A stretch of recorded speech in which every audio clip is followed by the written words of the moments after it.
এটা হলো আপনার বাজান্দি,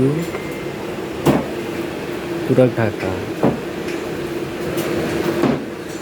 এই মুরগির দোকান থেকে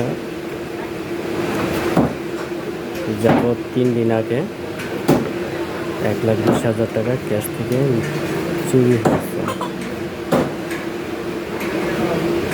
এখন তিনি অনেকটা অসহায় হয়ে পড়েছেন।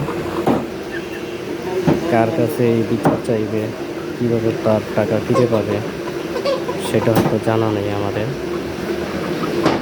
যে এই কাজটা করেছে ঠিক করেনি কাজটা।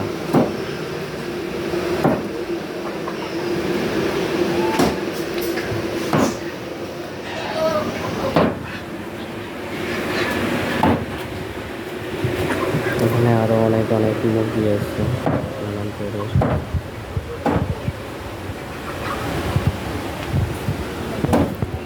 মূলত ক্যাশ থেকে টাকাটা চুরি হয় দিনের বেলা, লাঞ্চ টাইমে, যখন আমি কোনোরকম সাঁতার নামিয়ে বাসায় গিয়েছে। আসার পর দেখে এই অবস্থা, ক্যাশে একটা টাকাও নেই। তিনি অনেক কষ্ট পেয়েছে এই অবস্থা দেখে। ওনার সাথে কথা বললাম, উনি উপরালার কাছে দাবি করেছেন যেটার বিচার যেন উপরালা করে।